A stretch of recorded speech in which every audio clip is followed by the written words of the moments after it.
Tun Abdul Razak sebenarnya spy. What? Mesti korang terkejut dengan fakta ni kan? Jangan-jangan Perdana Menteri yang sekarang spy juga, geng? Tak tahulah, saya no comment lah.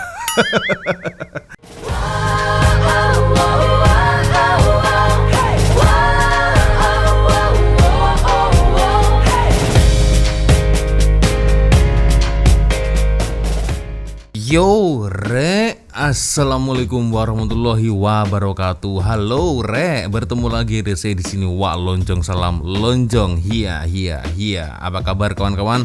Semoga semua dalam kondisi yang sehat ya. Amin ya robbal alamin. Oke, geng, seperti biasanya ada ramai sekali kawan-kawan yang minta saya untuk mereaction video terbaru dari Faktau Channel ya.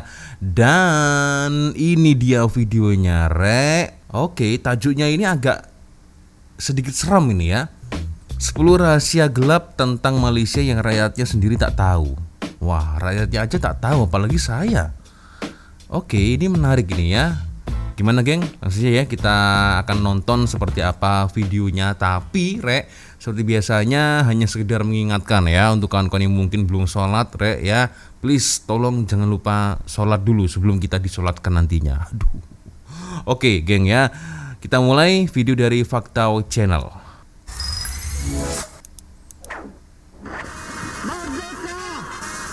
Oh iya, menyambut hari kemerdekaan ini ya. Maaf, kalau korang nak tahu, Ya. sebenarnya Malaysia Okey. merupakan sebuah negara yang rasanya intro kita dah panjang sangat dah. Video kali ni tak payah intro lah ya. Jom bersama Faktau kita angkat tangan dan kibarkan jalur gemilang. Oh iya. 10 rahsia gelap tentang Malaysia yang rakyatnya sendiri tak tahu.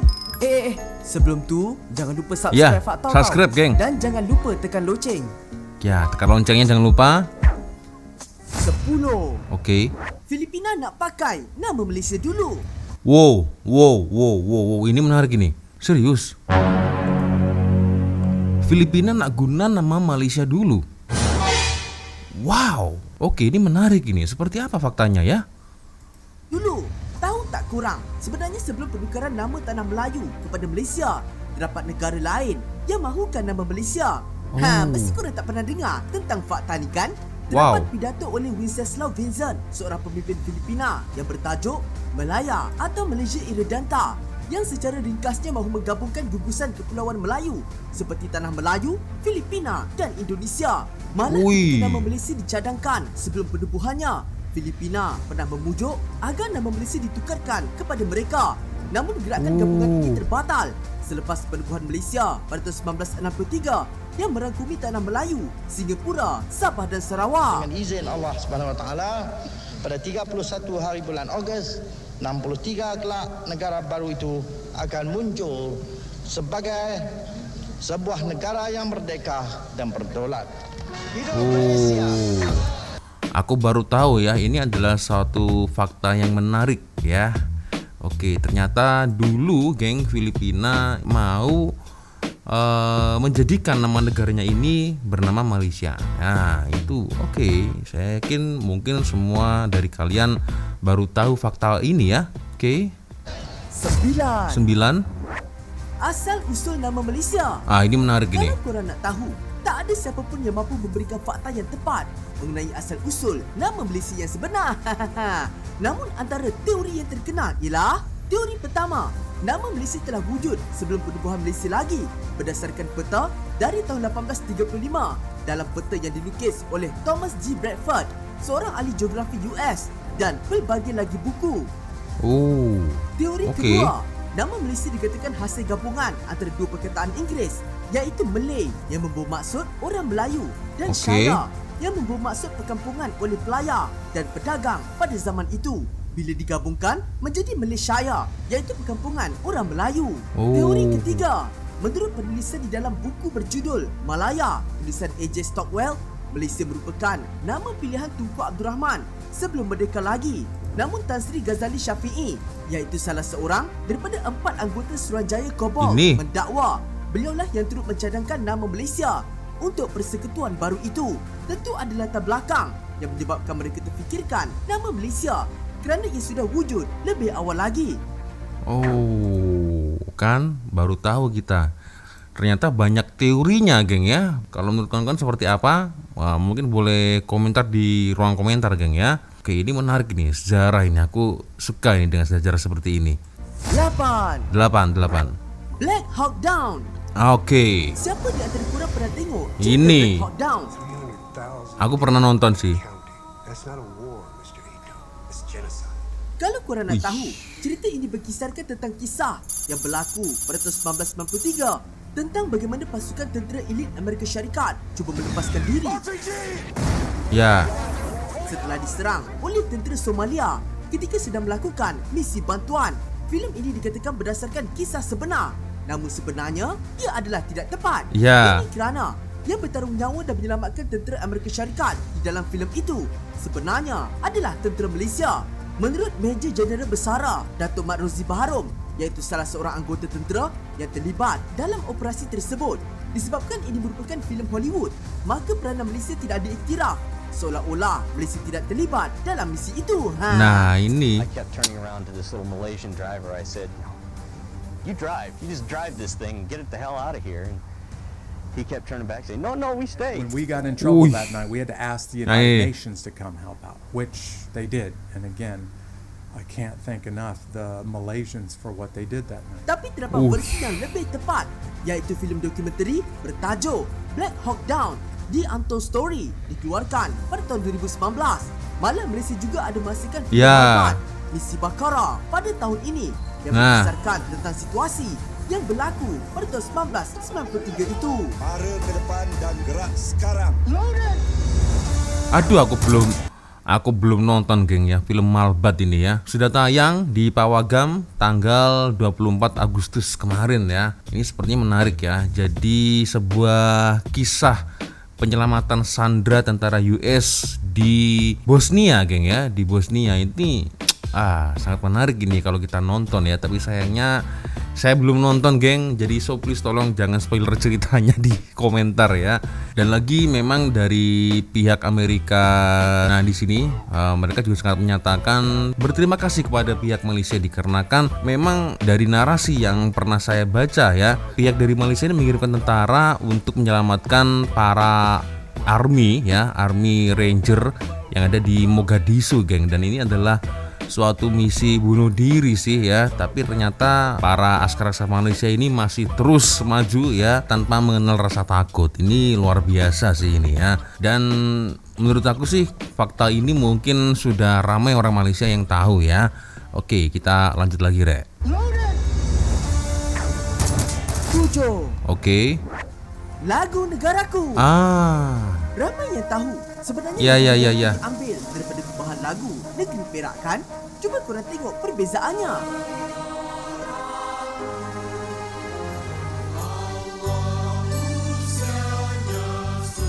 Ini dari Negeri Perak nih ya. Sama kan?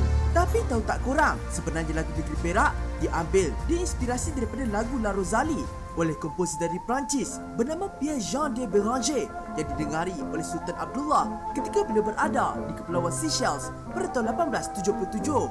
Beliau kemudian mengubah lagu itu menjadi lagu rasmi Negeri Perak yang bertajuk Allah Lanjutkan Usia Sultan. Namun pada tahun 1956, Tunku Abdul Rahman telah mengadakan pertandingan mencipta lagu kebangsaan sebelum merdeka. Kerana pada zaman itu, tanah Melayu tidak mempunyai lagunya tersendiri. Walaupun terdapat 514 buah lagu diterima dari seluruh dunia, namun tak ada satu pun yang diterima.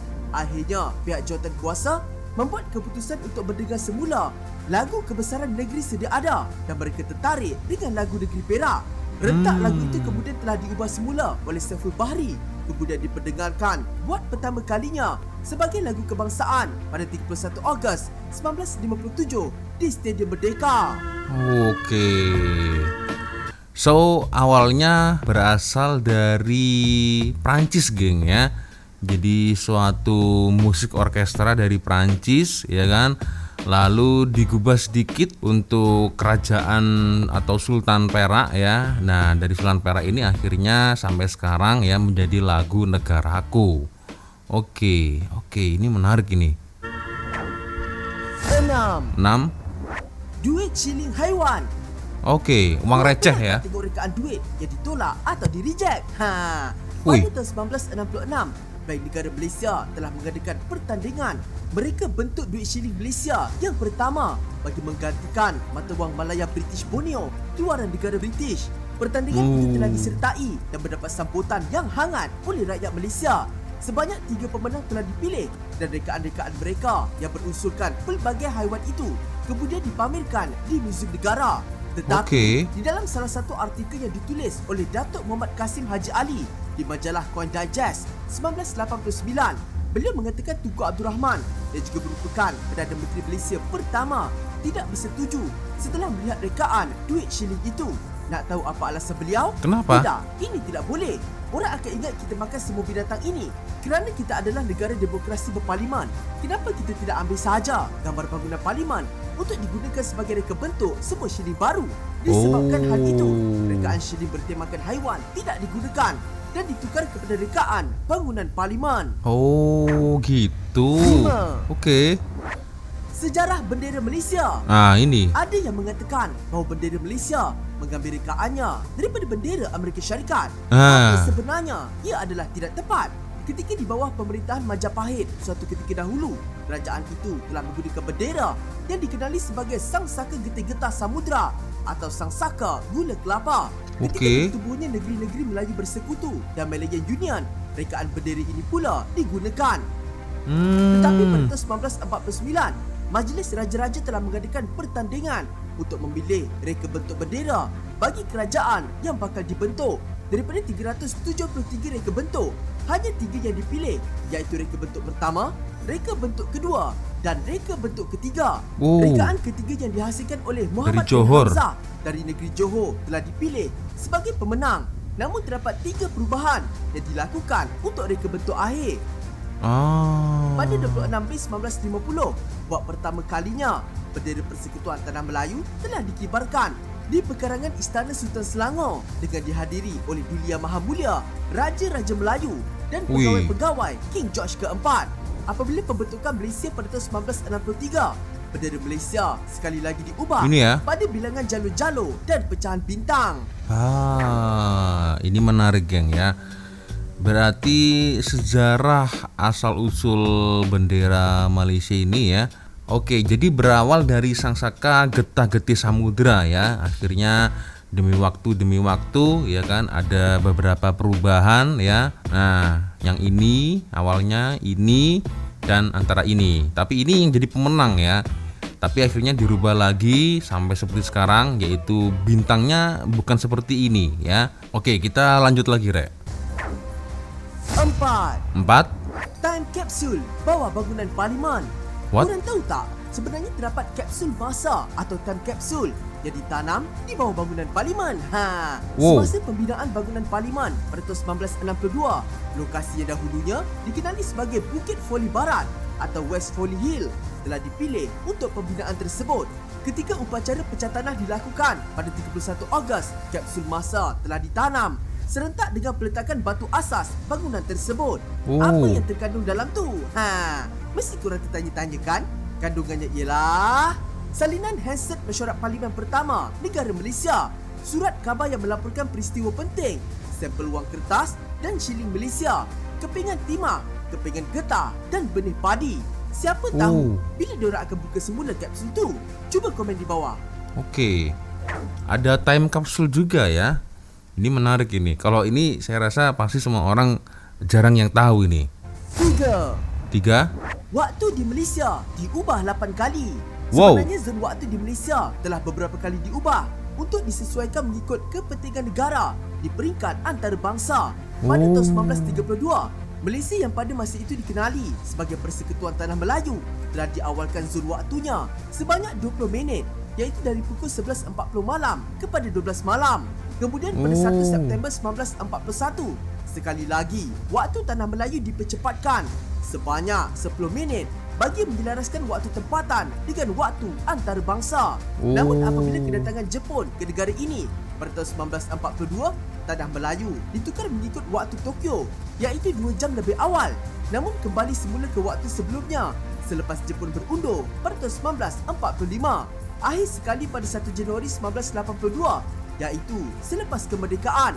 Waktu Malaysia sekali lagi telah diubah sebanyak 30 minit oleh Perdana Menteri Malaysia keempat untuk meragamkan waktu dengan Sabah dan Sarawak.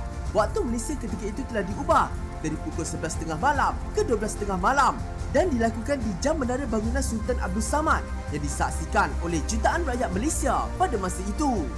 Oke, ini menarik ini. Saya rasa pasti juga kalian baru tahu kan. Nah, waktu di Malaysia diubah sebanyak 8 kali. Nah, ini kan banyak sekali ya. Sejak zaman sejarah dulu ya, dari era zaman kolonial Inggris atau British ya, Jepun, dan sekarang dirubah lagi sampai terakhir di tahun 1982, geng ya. Oke, kita lanjut lagi, Rek. Oke. Dua. Nama negara sebelum Malaysia. Pernah Wow. tak korang terfikir sebelum negara ini diberi nama Malaysia dan Tanah Melayu, apa nama asal negara ini? Kalau korang nak tahu, suatu ketika dahulu, sekitar tahun 150 sebelum Masihi, negara ini dikenali sebagai Golden Chersonese atau Aurium Chersonensis yang dalam bahasa Latin membawa maksud semenanjung emas. Wih. Nama ini diberikan oleh Claudius Ptolemy, Semenanjung yang emas? filsafat Greek yang juga ahli geografi. Di dalam bukunya Geographia yang terkandung peta ketika zaman kegemilangan Rom.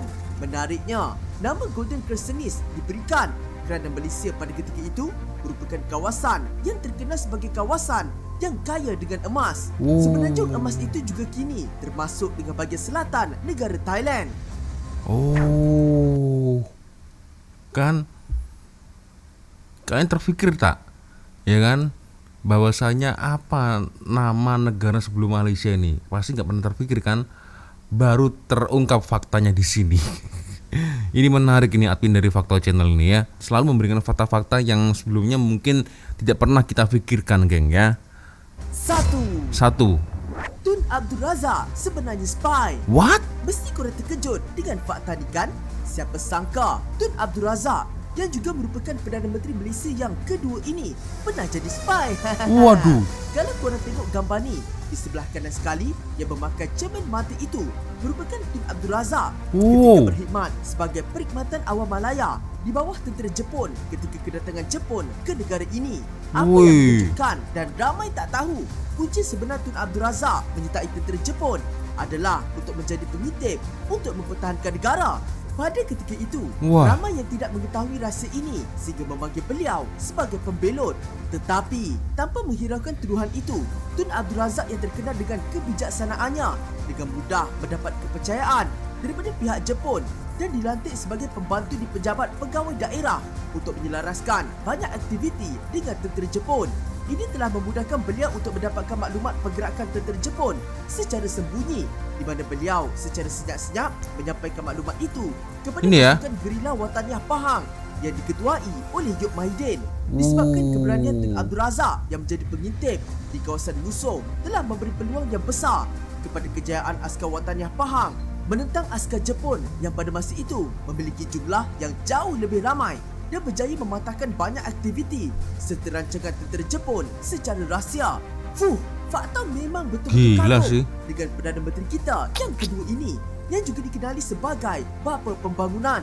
Fakta berharap semoga video kali ini sedikit sebanyak. Wah, ini yang saya tunggu-tunggu juga. Kita dalam Parade karnaval ini. Kemerdekaan serta nilai hormat menghormati antara agama dan bangsa.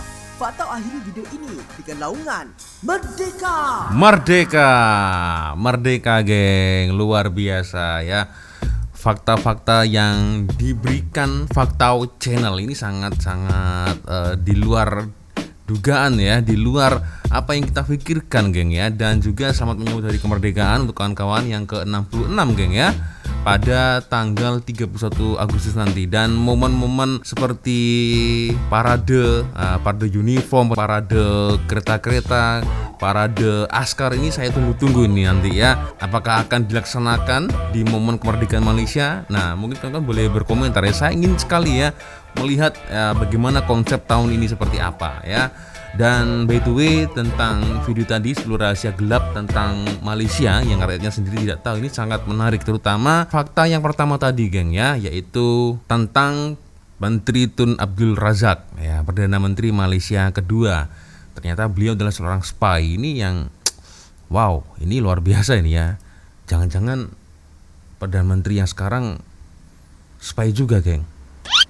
Tak tahu lah, saya no comment lah. Takut salah ngomong saya nanti, ya bahaya ini. Oke.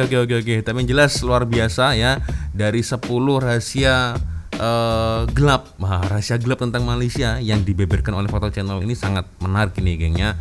Luar biasa. Bagaimana, geng? Untuk kawan-kawan ya, boleh komen di ruang komentar, geng ya. Dan juga tak lupa saya juga mengucapkan selamat hari kemerdekaan kepada Foto Channel dan seluruh rakyat Malaysia ya. Selamat hari kemerdekaan Malaysia yang ke-66, geng ya. Dan semasa hari kemerdekaan Indonesia kemarin ya, ramai sekali kawan-kawan Malaysia yang mengucapkan selamat merdeka, selamat dirgahayu kemerdekaan Indonesia. Saya ucapkan terima kasih sebanyak-banyaknya, geng ya. Oke, Rek, sepertinya cukup sudah untuk video kita kali ini. Terima kasih kawan-kawan sudah nonton video saya dari awal sampai akhir ya. Dan seperti biasanya, kalau ada video menarik yang mungkin boleh aku reaction, korang boleh follow sosial media saya. Kirimin videonya di Instagram boleh, di TikTok juga boleh, di Facebook juga boleh, atau mungkin di ruang komentar juga boleh, geng ya. Dan akhirnya sapuin dulu ya. Oh iya, apabila ada kesalahan kata-kata mungkin ya dari awal video sampai di akhir video, saya minta maaf yang sebesar-besarnya. Dan akhirnya saya mau pamit dulu. Wassalamualaikum warahmatullahi wabarakatuh. I love you Malaysia, I love you Indonesia. Bye bye, Rek.